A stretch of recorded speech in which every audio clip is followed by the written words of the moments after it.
Beautiful ones, this is Zion, and today I want to talk about the importance of choosing trauma-informed facilitators and places. For those of you who don't know me, I am Zion. I am a womb guide, feminine embodiment facilitator, and trauma healing facilitator.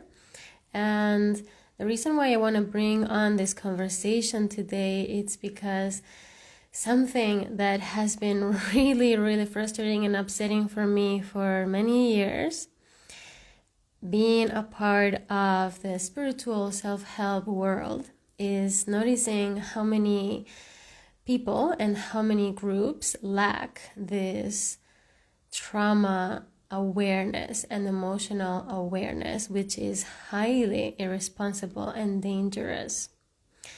Not only can we enter into situations and experiences that leave us feeling re-traumatized, lost, with no real guidance or support with the emotions or memories that come up, with no clear boundaries, which can lead us to engage in situations that, again, are not in integrity with who we are and what we want. Also, there is a huge feeling of gaslighting, because usually when we go to these places to heal, to grow, to connect with our spirituality, we expect these places or these, healers, facilitators, teachers to be a safe space. And what is a safe space? Right? Because that is very relative, and what might be safe for some of us is not going to be safe for others of us. And unfortunately, most people who are in this field of healing and spirituality, they are not trauma informed. And this is not really a big deal when, you're just doing a gentle meditation or, things like that. But when you are working with something delicate, something that can be triggering, something that is sensitive, like working with Tantra and sexuality and Kundalini and memories of the past, and, you're having people interact with each other with a lot of, physical closeness, that can get really messy, and that can be really harmful if it's not handled in a very conscious and trauma-informed way. And I really feel like it has become so much of a trend to work with these things, and we don't really understand how deeply these practices, these workshops, these events can affect us. And it's not really our job to know that. It's the responsibility of the facilitator to know that and communicate that and take care of that, right? However, because that is not a reality right now for most facilitators, that's why I want to bring this information to you, because information is power, right? And you get to choose who you trust with your subconscious. You get to decide who you trust with your most internal and precious parts of yourself. Hi, buddy. Can you hear me? Is the sound okay? I haven't been able to check. So this has been something that for me has been very frustrating for a very long time, because I have worked as a trauma healing facilitator for 7+ years. I've been on my healing journey for over 10 years. So I know a lot about, how the subconscious works, but I understand that not everyone is informed. Thanks, Megan. Thanks for letting me know. And it's important for all of us to know what our boundaries are. It's important for us to know what our sensitive points are, what our vulnerabilities are, to understand our personal trauma, so that we know how to take care of ourselves, so that then we can choose what kind of experiences to have, what kind of healers or facilitators or workshops we want to attend to. Because some will be very helpful and very healing, but others, as I said, will not be. Not everything is for everyone. And one of the best ways to figure out your needs and your boundaries is getting to know yourself. It's through your own experience. No one knows better than you what you need. And something that can be super helpful in that process is to work with a trauma healing facilitator, with an emotional healing facilitator.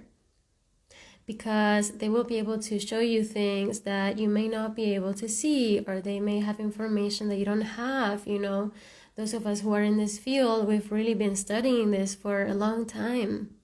So it can make it a lot easier for you. Not only it can help you understand yourself and heal and grow and expand, into the beautiful expression of yourself that you want to be, but also it will help you be discerning. And that's another thing I wanted to say. It's how important it is to be discerning. Because a lot of things might look really good on the surface, but you are the one who's in authority of your life. It doesn't matter if someone looks the part, if someone looks like they're, a healer, a guru, a teacher. I want to invite you to be discerning, to listen to your gut, to learn about yourself, to learn about your needs, and know that a lot of times there's a lot of ego in this world of spirituality, self-help, etc.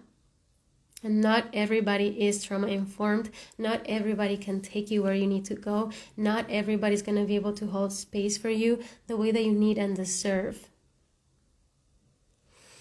And this has happened to me, and I would love to hear from you in the comments, but there have been times when I've been confused because I've put that authority outside of myself.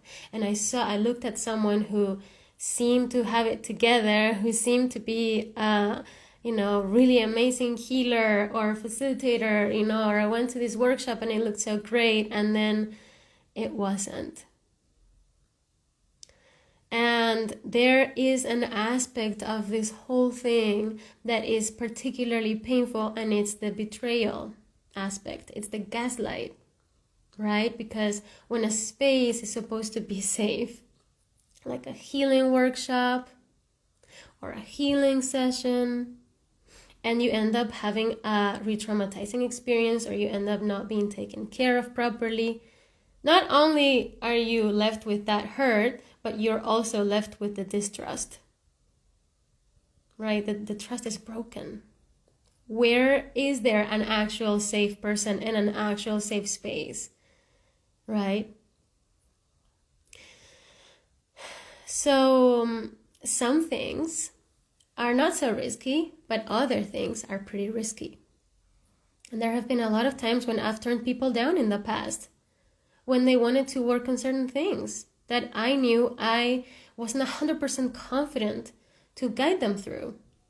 Like sexual trauma healing, which now I am confident that I can do, so I do it. But this is after many years of learning how to do it and being sure that I can take on that responsibility. Right? So when we go to Kundalini activations, to Tantra workshops, to, circles for like intimacy and things like that, that can be really, really delicate. And everything that is surrounding our sexuality is super delicate. Our boundaries are so sacred. Our memories, our past, what has shaped us, what we need around all of this is super delicate. And no, not all of these spaces are safe. Not all of these spaces are structured in a way that is responsible for the participants. I find this incredibly irresponsible, and it's something that I do not support at all as a trauma healing facilitator. And that's why I wanted to share this with you today. Because even recently, I had an experience that left me feeling really disappointed, where I was not warned about the triggering content that I was going to be exposed to through a film. And this was supposed to be a healing space, right? From a person who works in this field. of sexual healing and, working with a woman, with women. And there were very, very traumatic scenes in this movie. Nobody ever warned us about that. And I was left with a horrible feeling in my body. And that's the moment when I was like, I need to make a video about this because this is extremely normalized and it's not normal. Okay, it is not normal. What is normal is for it to be clear what the boundaries are. That's what we should normalize. So I also want to invite you and encourage you to ask, what are the values of the facilitator or the group where you're participating in a workshop or event, or see if you can find out more information. Are they trauma informed? Are you going to receive personalized support if you need it? Or is there one facilitator for 30 people or 10 people? This is important. Right, and sometimes these events, they look so cool from the outside and we want the experience and we want the liberation, but there's a lot of ways to get there. And something that I've learned that I think is really important, especially when it comes to healing our sexuality and healing the womb, is that bringing safety into the body is one of the most important parts. Respecting our timing is one of the most important parts. It's not just about having a quick experience and activating the kundalini or going into all of these deep, intense processes with other people. That's usually not safe for most people, but it's what's done in the majority of places. So, of course, all of us have free will and you can choose to enter into any experience and any healing, circle or whatever you want. And if you want to try it out, that's great. And you deserve to have this information. You deserve to have a conscious choice, right? And if you feel like you are highly sensitive or you come with, a certain amount of trauma or, you have certain needs, it's important that the people who are supporting you, who are gonna, be connecting you with parts of your subconscious and your emotionality and sensitive topics, that they can properly care for you. So please be discerning, listen to your gut, ask questions. Are they really on the same page as you? Can they really hold space for you the way that you deserve? And if you feel called to dive deeper into this and you want to connect more in a safe way with your emotions, with your womb, with your feminine energy, with your body, send me a DM. Let's book your free consultation. Let's talk about it. Let's explore possibilities. Because if there's one thing that I can absolutely guarantee is that in any kind of healing space with me, there's always gonna be a trauma-informed and safe environment for you. And the way that it's gonna be safe for you is by me actually learning about you and what you need and letting you know whether I can do that for you or not. Right? So there's full transparency here. And there's the gentleness and the respect of the timing, of your timing. So if you feel called, let me know. I really hope that this message is supportive, that it's encouraging for you. I hope that you're having a beautiful day with this solar eclipse that we have. I'm looking forward to hear from your experiences, your insights in the comments. Thank you so much for being here, and I will see you soon.